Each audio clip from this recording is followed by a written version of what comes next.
Students don't have that much money to hide what they're doing. It's kind of a bittersweet occupation. The sex industry will make them feel as though they're good at something because it's quick, huge effect on their mental health. There is so much shame attached to what they're doing. They're very vulnerable.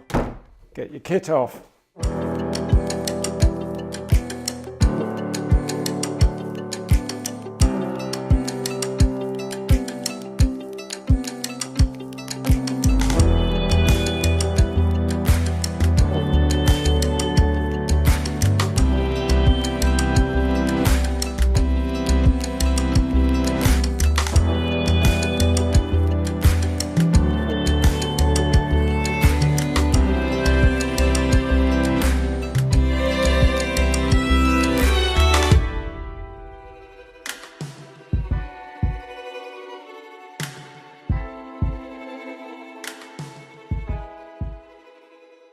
I'm a psychotherapist and I have worked with women in the sex industry. Hi, my name's Sasha and I'm an escort and I'm about to go and meet my client. So a lot of the time, young people, students especially, are turning to the industry to earn money for drugs and alcohol. In the main, it's to support a lifestyle, and students don't have that much money, so I can understand the reason that they go into the sex industry, because it's quick, it's easy money, it's good money, and it can support their food, their rent, drug habits, alcohol habits, and the kind of lifestyle that they lead over the years they're at university. I started escorting when I was in uni, studying psychology. I was stripping at the time, and a lot of my friends were escorting on the side from this website called Seeking Arrangements. I was earning practically nothing at the time, but I saw how much money they were making and I just signed up and it went from there.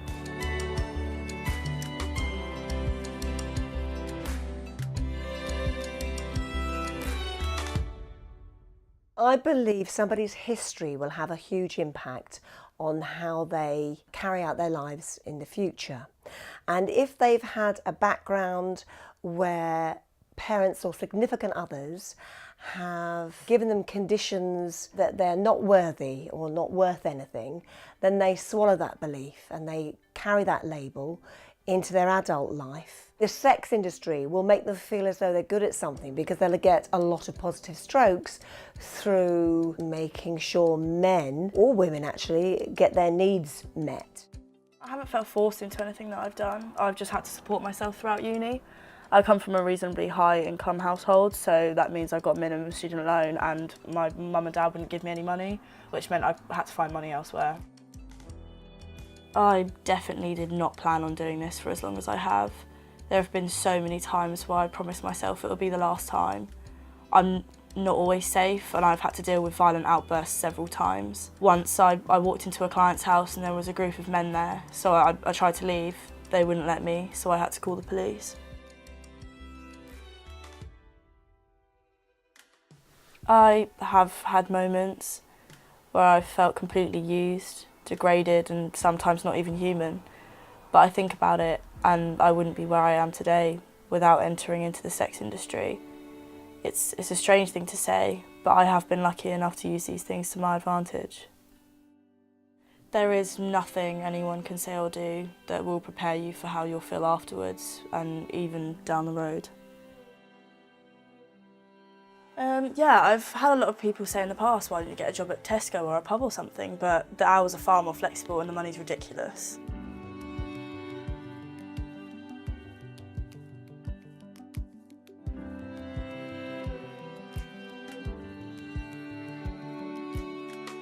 It's a slippery slope, really, and it's kind of a bittersweet occupation, because the sweet part of the occupation is the money and the reward and the lifestyle, but the bitter side of this occupation is the low self-esteem, no self-worth, which really does dip at the same rate that the financial benefits rises.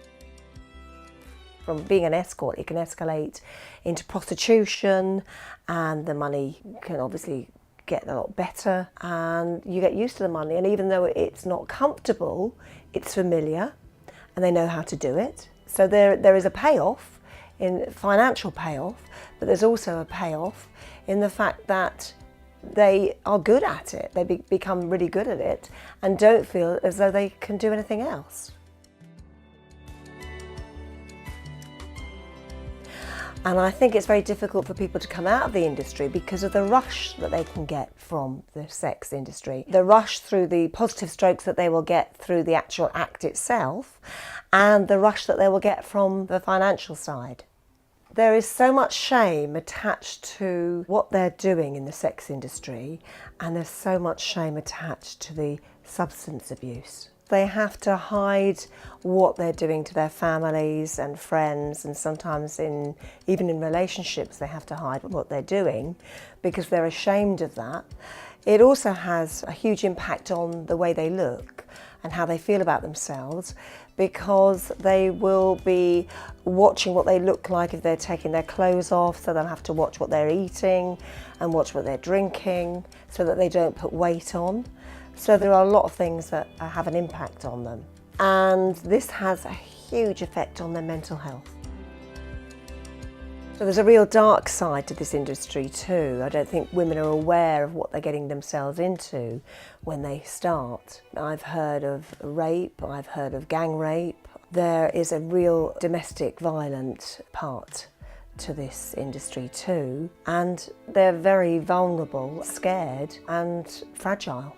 I think it's extremely difficult when these girls, women, start adapting to suit and over-adapting to suit the needs of men, and they are pushed into doing things that they don't want to do more and more.